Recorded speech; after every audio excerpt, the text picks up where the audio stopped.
Ruthless hunters, natural-born killers, constantly on the prowl for new prey. These are the predators. These killing machines are the rulers of the savannah. And yet, although they perform their violent acts every day, they take no pleasure in killing. Rather, it's to survive. For them, as for their prey, life is a daily challenge. In the African savanna, right at the top of the food chain, are many species of big predators. Among them, the crocodile. The only survivor of the dinosaur era, a crocodile can be virtually invisible to its prey. He will lie in wait, submerged, motionless, even for hours.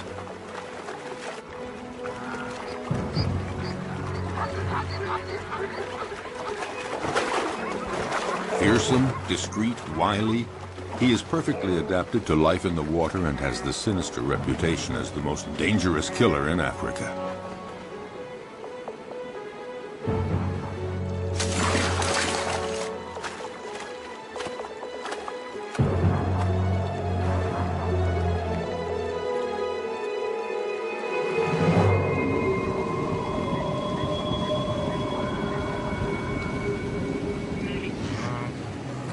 Predators have an essential part to play in the functioning of their ecosystems. By congregating at places where their prey can cause pollution, they limit proliferation, sparing other species that are few in number. Predators as a group, in limiting populations, help to preserve species that might otherwise eliminate one another.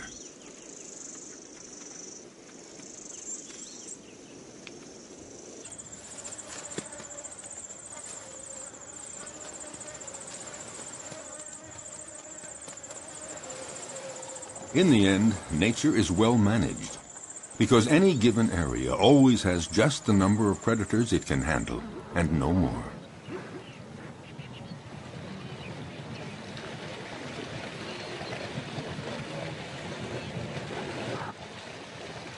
Each predator has its own way of hunting.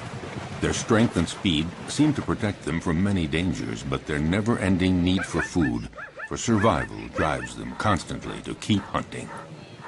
Even when prey is abundant, chances of success are never sure. Often it depends on the strategy of the attack.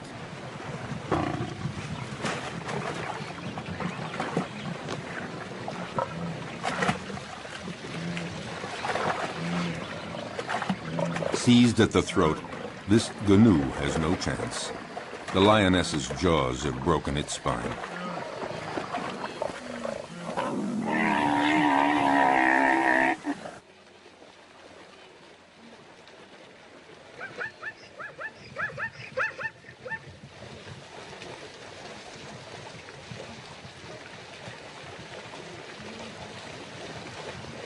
But the lioness can't lift her prey out of the water because the creek became too muddy during the dry season.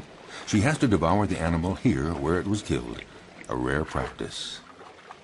Usually several lionesses hunt together, but there are occasions of solo hunting, and then the lioness can rely only on herself to defend her kill.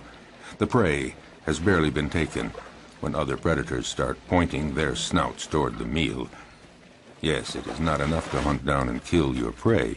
You have to defend it, too. The fury of a lioness can be fatal for a hyena. The sudden appearance of a buffalo might improve the hyena's chances. But is the big animal a real danger for the lioness? The buffalo keeps approaching, trying to frighten the lioness away from her kill. The herbivorous avenger forces the lioness to flee up a tree. High up in the acacia tree, she keeps a needle-sharp watch on what is happening below. Finally, the buffalo lets the lioness come down, and the hyena sees his chance evaporating. In fact, the hyena gives up. The lioness could return to the dead prey at any moment to finish her meal. No, the hyena would rather try elsewhere, where a family of cheetahs is hunting in the area. At one point, the contest threatens to become fierce unless the hyena is content to be a little patient.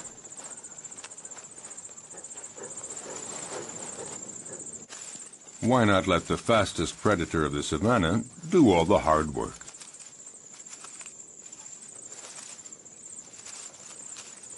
The female cheetah hunts alone because she can't count on her progeny. In this case, 3 teenagers. They're too young and too clumsy. Her hunting technique is simple. Just race to the prey as fast as possible and deliver a powerful swipe of the paw to throw the animal off balance. Once it's on the ground, the cheetah's powerful jaws sink teeth into the throat, and that's that. Once she sets off, there's no turning back. There is no room for error. Yes, this may be the fastest animal on Earth, reaching speeds of 100 kilometers per hour. That's 60 miles per hour. A gifted sprinter. But she soon runs out of breath and finds it hard to take the turns at high speed.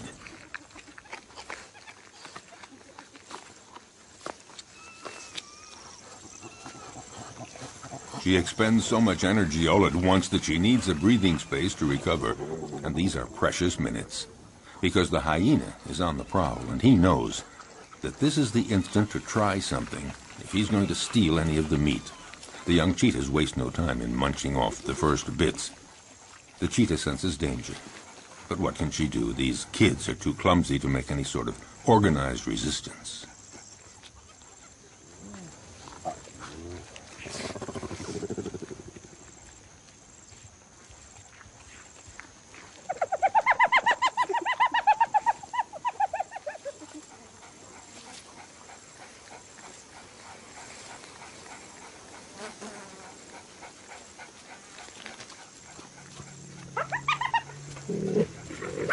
Their mother tries to put up a half-hearted bluff, but she knows that she and her offspring can't do anything against the hyena's terrible jaws and teeth, especially now with the smell of blood in the air.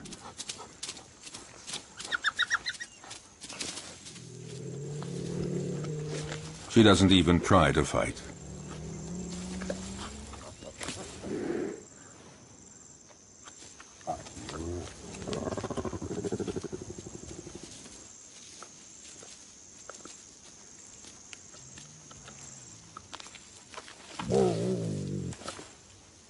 Her big meal is not for today. She's a spent force, and she knows it.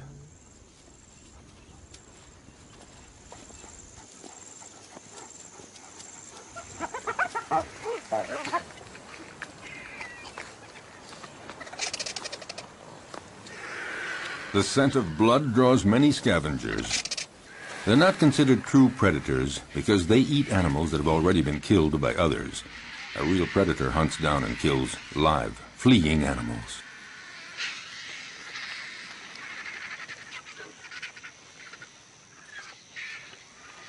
As for the hyena, his patience has paid off, and he can eat to his heart's content. And that is apt to be a quarter of his weight, nearly 20 kilograms, 40 pounds of fresh meat. Of course, the vultures might invite themselves to take some of it.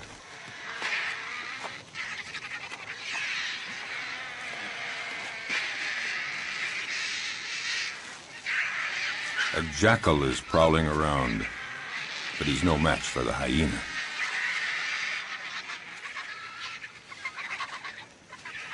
He, in turn, will find his meal someplace else, since the vultures don't seem to be in a sharing mood, not even to give a morsel. So he has to fall back on more modest prey.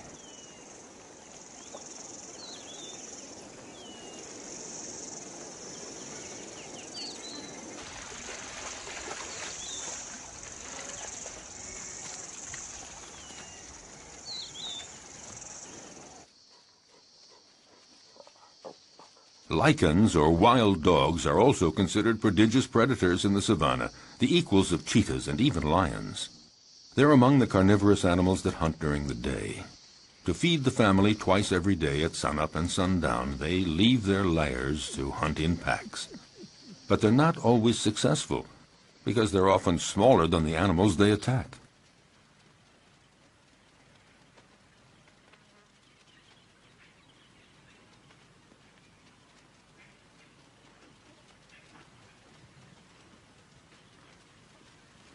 These creatures are classified between the dog and the hyena, and they're sometimes called hyena dogs. They drink very little, and their prey can be antelope, zebras, gazelles, and gnus. They're about the size of a big dog, but they're considered, perhaps, the most effective killing machine in the animal kingdom. They hunt in packs, like wolves. Alone, one could never take down a Thompson gazelle or a young gnu. So it's vital that they hunt in packs, and this requires a well-planned division of labor. First stage, sneak up on a herd to spot one that is young or weak.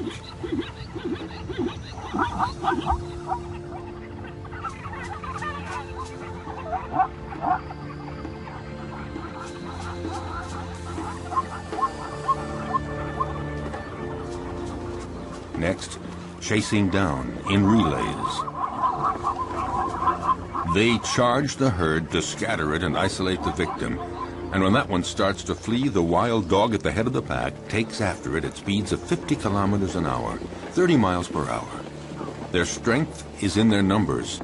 The chief directs the whole procedure, but actually getting the prey is seldom as easy as it first appears. They succeed in 2 out of 3 hunts.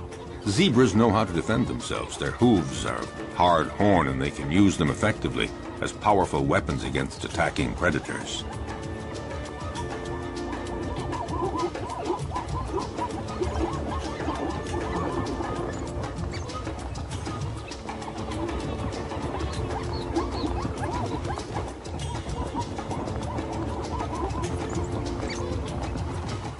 This time, the zebra herd manages to fight off this pack that isn't really prepared for this morning chase.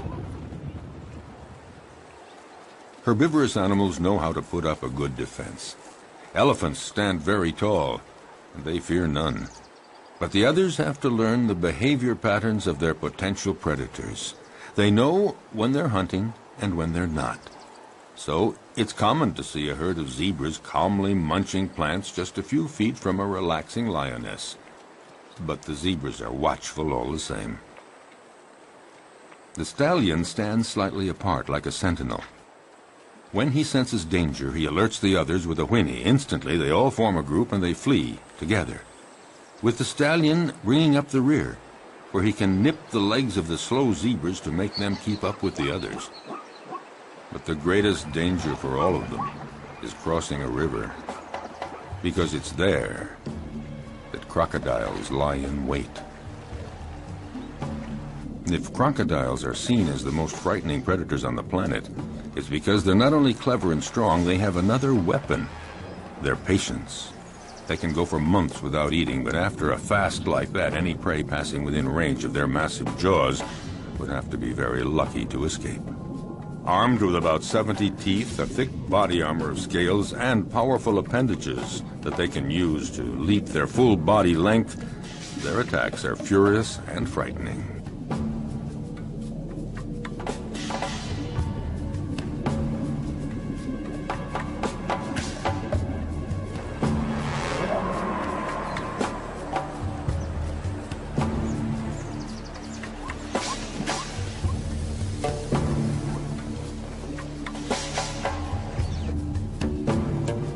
Their body submerged to surface level in a river or a pond makes them almost undetectable, just a part of the environment, until they surprise their victim.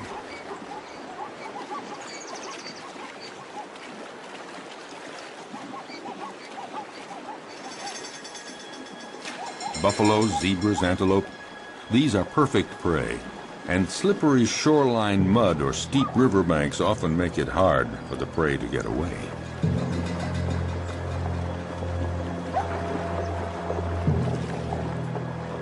A female crocodile decides to go after a young zebra that has been separated from the main group in the middle of the flowing water.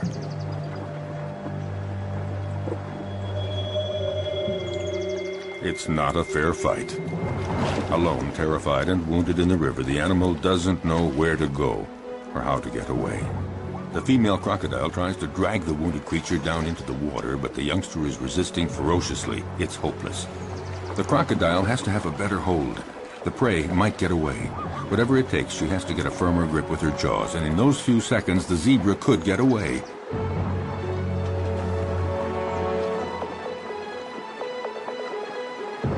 Suddenly, the vise is loosened. Instantly, the zebra takes advantage and breaks away, desperately climbing up the riverbank. Exhausted by the violent struggle to stay alive, the young zebra has to rest. But lions are always prowling along the river, seeking new prey. The young zebra's minutes are numbered because she is wounded. And in the savannah, a wounded animal is as good as dead. Here at the river, the lions have this prey for the taking. In fact, they have a wide choice of animals that are fatigued from crossing the river, or sick, or wounded, the ones that trail behind the herd.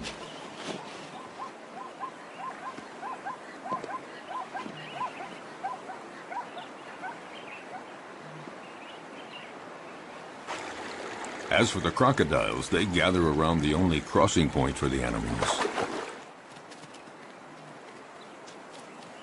A zebra sounds an alarm to warn the others. But the crocodiles are well aware. They know all they have to do is lie in the water and wait. Sooner or later, the next grazing animals will give in to the strong temptation to cross. It might be Thompson gazelles, eager to find that greener grass on the other side. For them, crossing the river is a real adventure. They're too small to resist the current. They wait, hesitating to take the first step. But for all their fear and reticence, the lure of the wonders sure to be found on the other side becomes too strong. The ones motivated by frantic urges to migrate often pay for their audacity with their lives. Sharing meals is a well-established tradition among crocodiles. A female comes to the party, but the prey isn't big enough for two. You don't share a gazelle. Resigned to this, the guest has only to reach the riverbank and participate in a crocodile's favorite pastime, the siesta.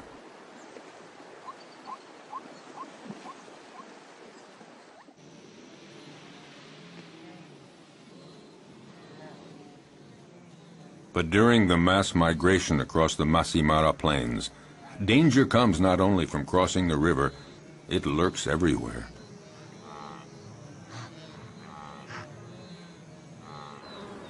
A well-organized pack of wild dogs attacks a young gnu. It's encircled and separated from the herd. The predators then go at it fiercely, relentlessly, showing no mercy. The gnu is exhausted. It's time for the kill.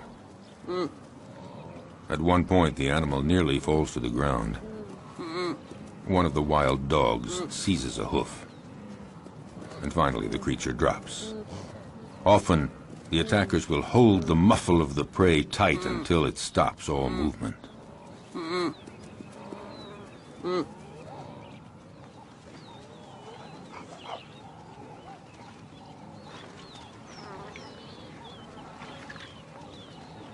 Now it just remains for the predators to share the meal. Back at the lair, a part of the meal will be regurgitated by the mothers to feed their young.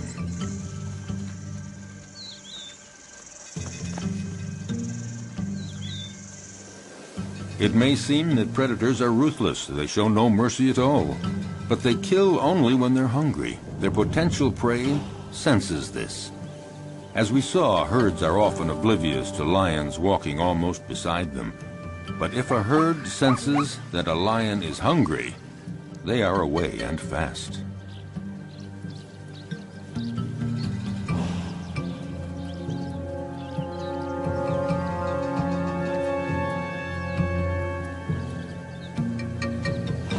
Yes, usually lions hunt in groups, or rather the lionesses hunt in groups.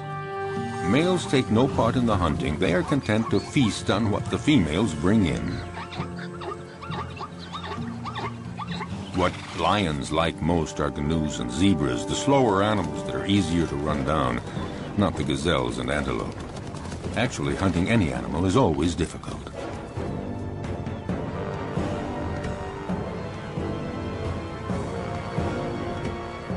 When hunting in groups, lionesses lie in wait, upwind, but one is stationed downwind. They wait for the right moment, and then come out all at once, heading straight for the herd. The targeted animal is, of course, terrified and runs in all directions. There's every chance that the ambush will be successful. It is said that the zebra has an anti-lion camouflage.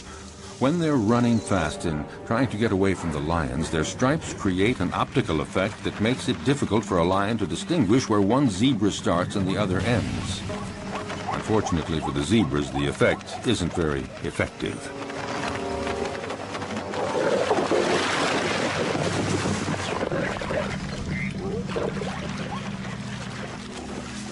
A lioness kills by strangulation, and it's a slow death.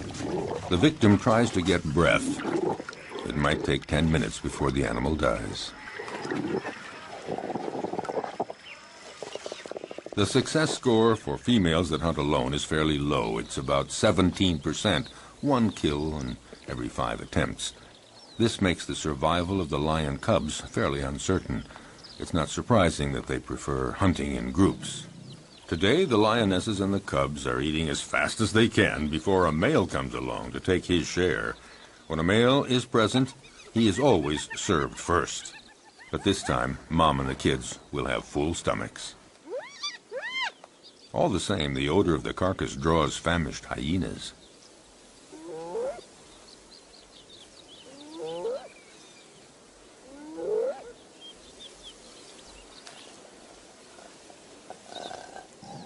The banquet attracts envious neighbors. The hyena moves in closer, no doubt convinced that the moment has come to make his move. But the lionesses have no intention of letting him get away with it.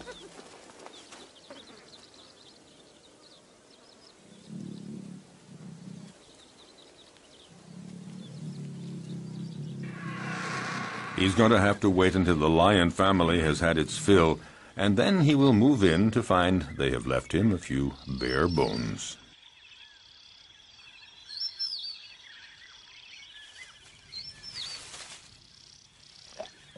No, not much chance that the lions will leave much for the hyena. Well, if there's nothing here, the hyena has to resume a solitary quest. Why not seek out tender prey, fresh meat, for instance, an unsuspecting, defenseless baby cheetah? For out in the wild, hostile nature, the lives of the young, whether predator or prey, are often precarious.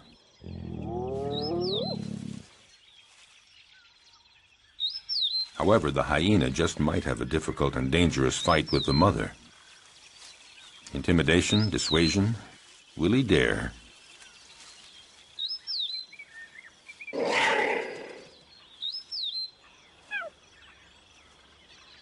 No, the risk looks too great. The hyena goes on his way and keeps on the prowl for other prey.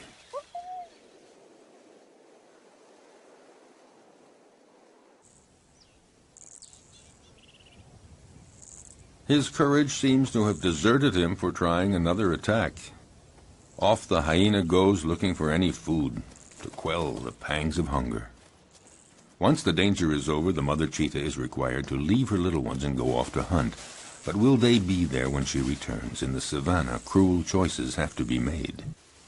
The hyena appears to have gone off and is now far enough away. The cheetah has to go for it. A quick hunt and then back to the lair.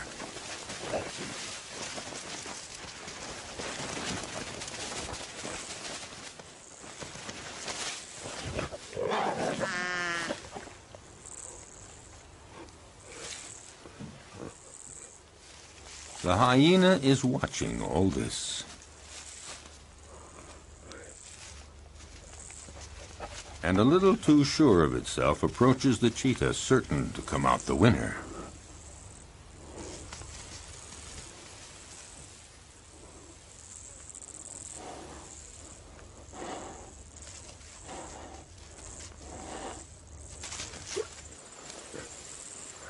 But just then, a new character walks on stage, one that was not expected, a lioness. This one is really sure of herself and determined to turn the situation to her advantage. Nobody dares attack her. The hyena and the cheetah are left on their own.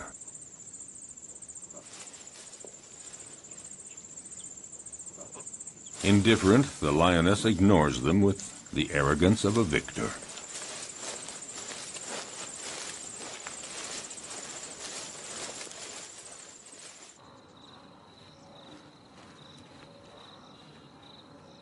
Vexed, the hyena, again, goes off to a safe distance.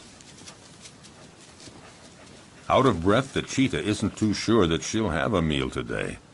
She'd better just go back to her little ones, or maybe make one last attempt under the watchful gaze of the hyena, who more than ever is looking for his slightest chance. By now, other hyenas are present, curious to see how well the cheetah will do. With energy born of hopelessness, the cheetah begins a frantic chase in pursuit of a canoe, but she lacks conviction and is too soon out of breath.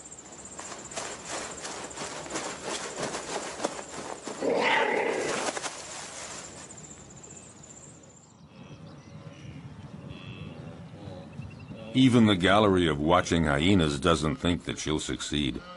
However, they join others of their pack and profit from the panic caused by the cheetah to attack a wounded canoe. The lone hyena would very much like to join the party. Well, aren't there cordial relations among all members of the same species?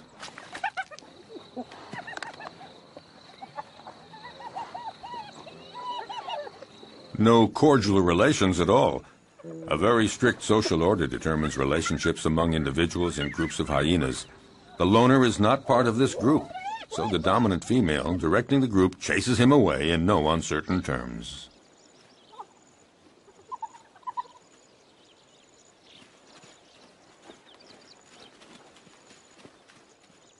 Nothing can be done, so it's best just to melt away into the distance.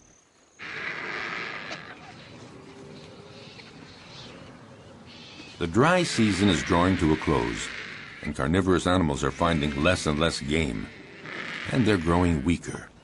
The hyena has been walking for a week, looking for food, doing anything to blot out the terrible pangs of hunger. He has just about enough strength to stand up and return to his lair.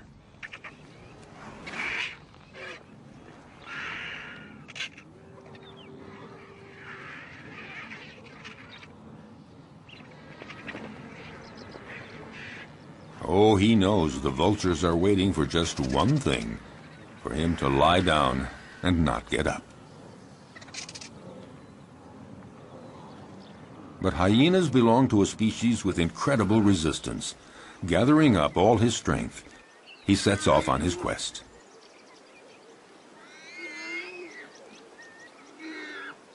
He isn't lucky and doesn't have the strength of a lion, but all the same, his plight isn't so bad compared to that of the warthog that the lioness has no hesitation in devouring while still alive.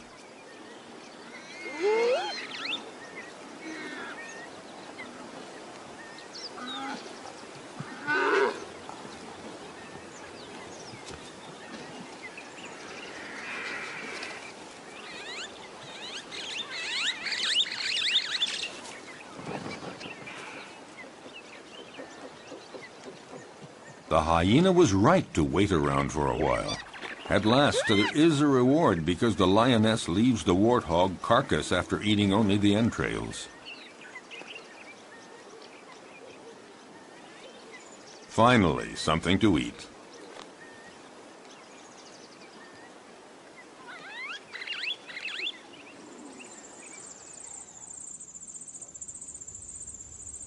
Even among lions, survival isn't always so easy, at least not for the cubs. They may be the offspring of the animal king, but their future is often compromised.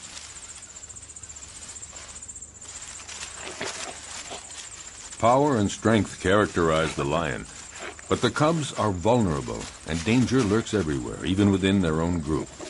Actually, among the lions, everybody seems to be getting along with a certain intelligence. The females within a family are taking good care of the little ones. A female will submit to any sort of nuisance from the cubs, and will even take care of the ones that are not her own. So the females remain calm, but it's quite different with the males. They guarantee reproduction, and they protect the females and the cubs, but they can turn dangerous for the cubs.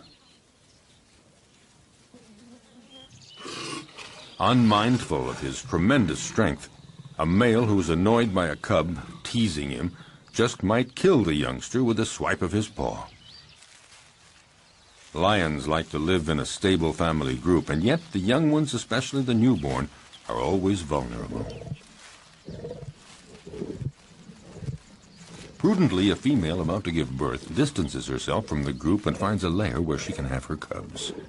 She wants to find a natural hiding place where hyenas and jackals and cheetahs can't get at the little ones, and to keep them safe from the male lions that might come to take them. A female may have as many as 6 cubs at a time, but only 1 in 5 will survive to adulthood.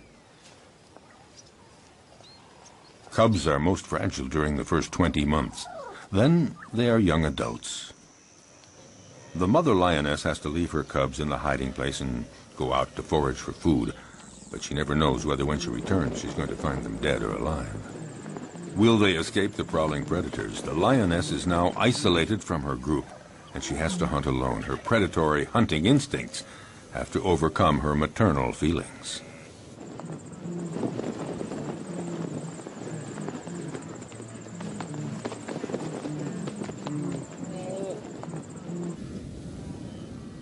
She must go off to hunt even though solitary male lions are prowling the area. They pose an enormous danger for the newborn cubs. If a male lion discovers them, he will probably kill them at once. Time is of the essence. The female must get back as quickly as possible.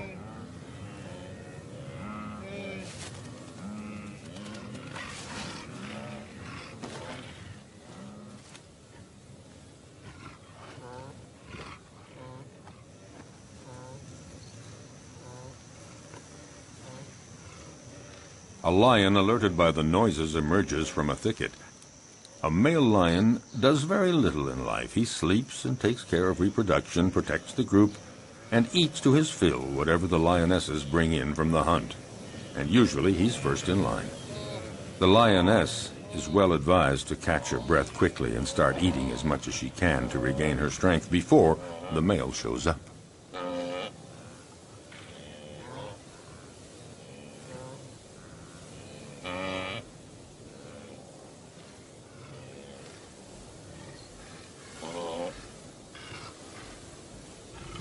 Five kilograms, 10 pounds of meat every day. That's what every male or female lion requires for survival. But one might eat up to 35 kilograms, 70 pounds, at a single meal.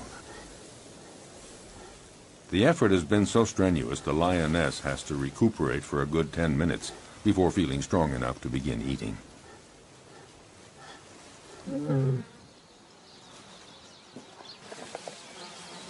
Drawn to the food, the male approaches the female. She submits because she knows the social order within lion groups. Males take first. Hence the lion's share, and here it literally means that he takes all the best pieces for himself, and he takes them before anyone else in the group. A male lion can be the most powerful predator of the savannah if he chooses. He's fearless. No animal would ever approach his killed prey.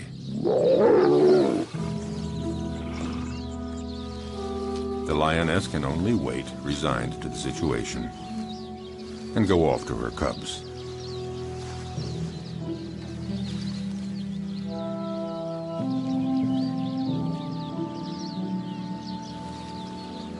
Returning from the hunt, the young mother lioness has to make her presence known.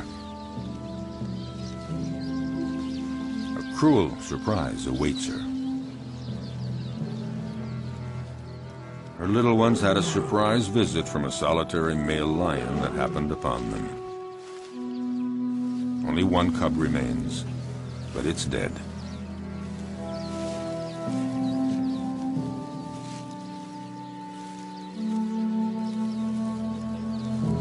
She takes it and wanders through the savannah for a long time.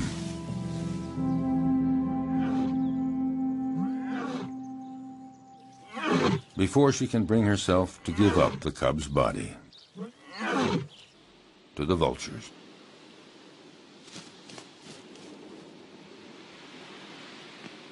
Accused of killing for pleasure, predators have incurred a bad reputation, and yet, for over half a century, many scientific studies have proven their usefulness.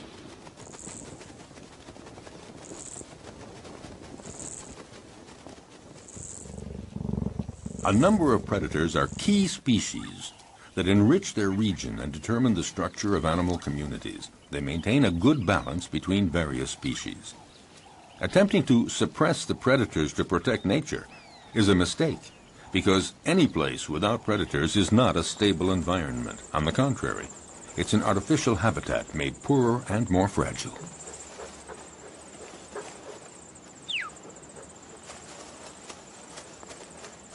Following an implacable and ferocious law, by attacking the most vulnerable individuals, predators remove weak and sick animals from nature to the benefit of the stronger animals. For all that, the life of a predator is not so simple. Nature's implacable law applies to them, too. A sick predator, one that is wounded or not very good at the art of hunting, will in turn disappear. Learning to be a good hunter requires a long period of instruction. For example, a female cheetah has to take great pains teaching her young to hunt, so they learn to recognize and stalk down their future prey. They have to be taught how to choose prey, sense all its reactions, and know how to get it. Most important, young cheetahs have to master the essential swipe of the paw that knocks running prey to the ground. As a rule, the cheetah is certainly a superb sprinter, but since they can't take the quick turns at high speed while running, they have to rely on striking their prey precisely and forcefully with one paw, throwing it off balance and dropping it to the ground.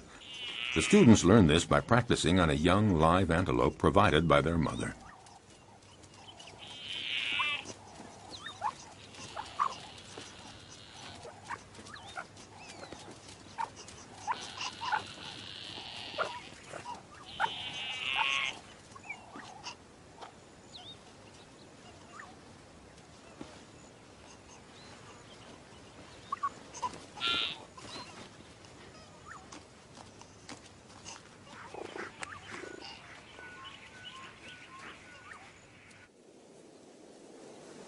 In the broadest sense, being a predator is feeding on other living creatures.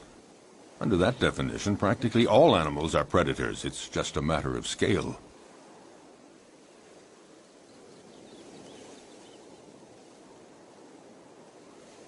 In the savannah, baboons are for the most part omnivorous, but sometimes they reveal themselves as accomplished predators. The males have no hesitation in attacking other mammals that they may encounter on their way.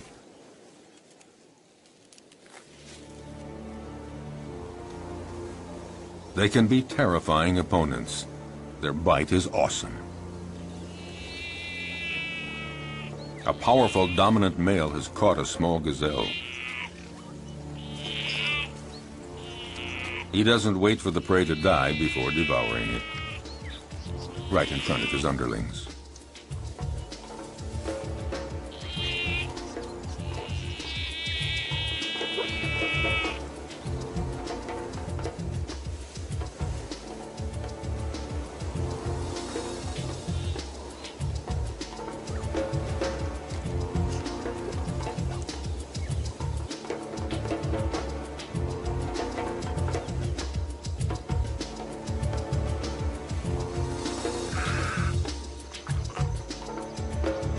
This male may leave a few scraps for others, but only after he's had his fill.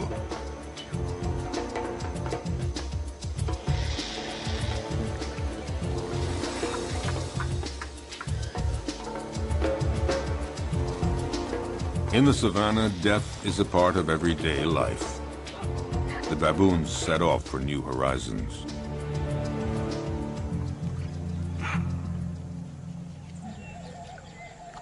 But predators are not limited to attacking weak herbivores. They devour other predators, and at every opportunity.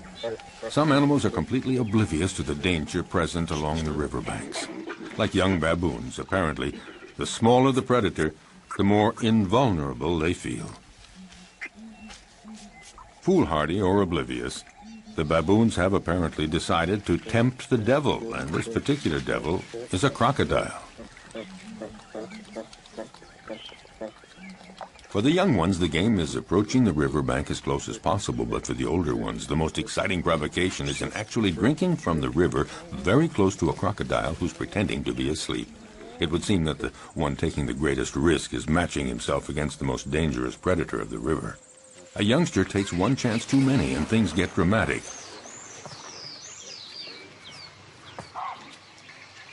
The alert is sounded, but it's too late.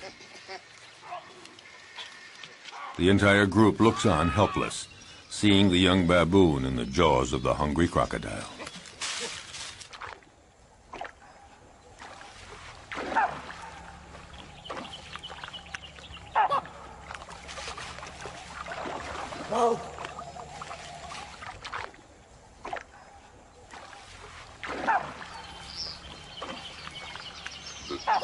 In the world of the predator, you pay for the slightest mistake. But along the river banks, the crocodiles don't always have it their way. Facing a hippopotamus, the law of the stronger and the bigger holds, and the hippos move right in to use their heavyweight position to provoke the crocodiles.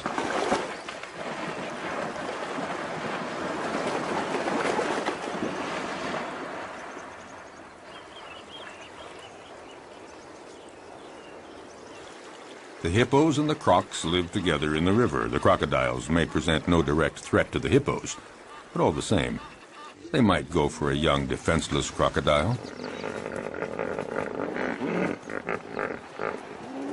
Defending territory, provoking, hippos are quick to show disdain for the crocodiles as soon as they're big enough to intimidate them, and in response, the crocodiles feign indifference. Even the youngest get in the game. On dry land, the adult crocodiles do their best to frighten the hippos.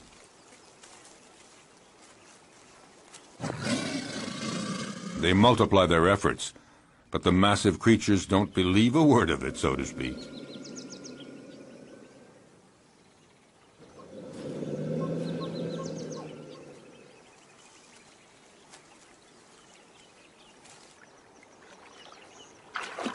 If duels between adults held on land seem not really dangerous for the combatants, it's not the same in the river, when the crocodiles are again in their preferred hunting ground.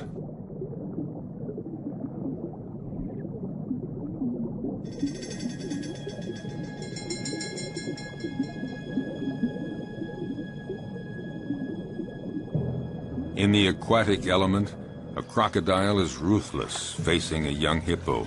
Didn't realize how dangerous it is to get separated from the group.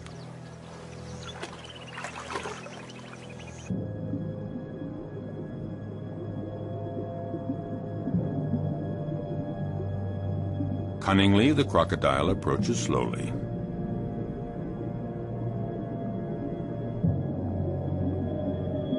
Very calmly, it pursues the prey, waiting for the right moment to strike. Feeling safe, not sensing exposure to any danger, the hippo swims down in the water.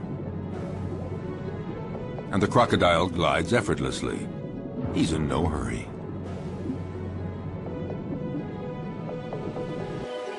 In this unequal pursuit, the two animals rise to the surface.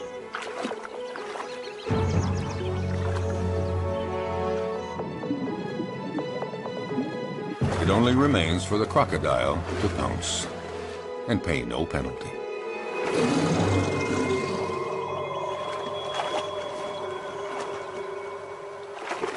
The only place to satisfy a thirst is in the river, and that's where every danger lurks. But nature isn't fair. Some risk everything, others face virtually no danger.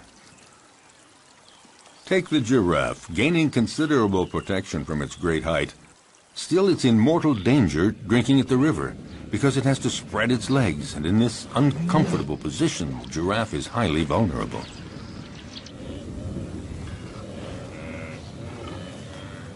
If there's no shortage of game here, it's because every year the migration cycle of the herbivores of Serengeti conducts 1.5 million gnus and countless other animals across the Masai Mara Plateau to Kenya to spend the summer. Waterholes and the whole environment provide predators with a happy hunting ground, and these meat-eaters take full advantage. Nevertheless, the actual hunting is far from assured.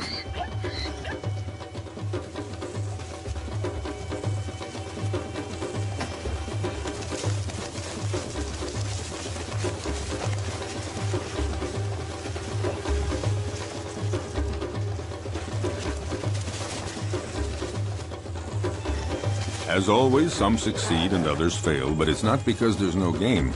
Some prey defend themselves with enough energy to repulse the most ferocious attacks. With 4 against 1, the cheetahs seem to have achieved their goal.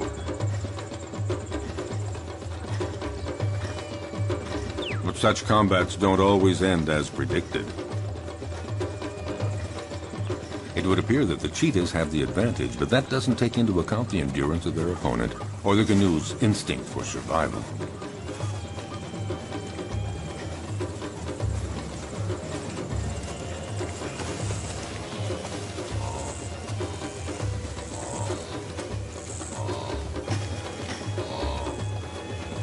Despite the ferocious attack he has endured, will the canoe's stubborn refusal to give in result in his eluding his attackers?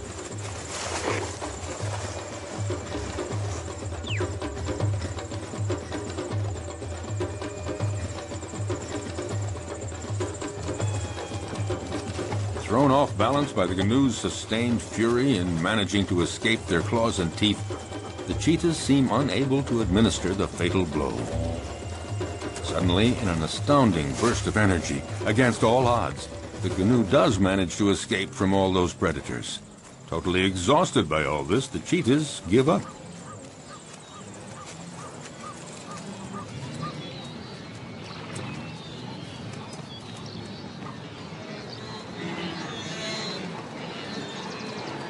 In this immense jumble of thousands of canoes and zebras and gazelles, as we have seen, the most fearful moments of their long migration trek come when they have to cross the river.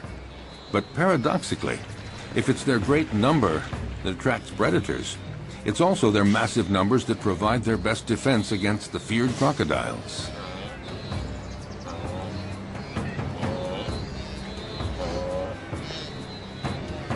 The canoes throw themselves into the river, where the crocodiles await them to conduct them to their doom. But there is such a density, so many animals churning in all directions.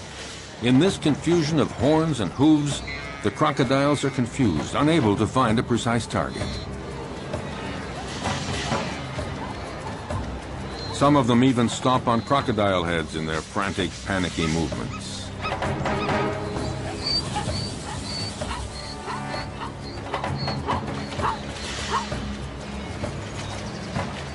This superabundant flow of animals disorients the predators, but any animals that stray from the central melee, any out on their own, are instantly victims of ferocious crocodile attacks.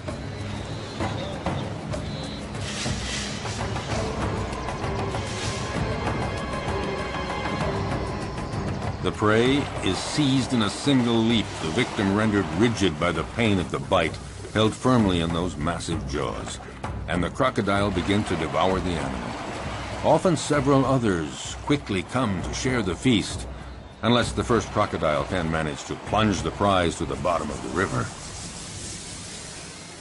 If there were not predators on the Great Plains of the African savanna, it would create a major imbalance in the proper development of the ecosystem. Nature creates a balance where each animal has its place in the food chain. All species reproduce and evolve according to a cycle that allows them to live together in the same territory. Without predators, some species would overdevelop to the detriment of others, possibly resulting in the extinction of species.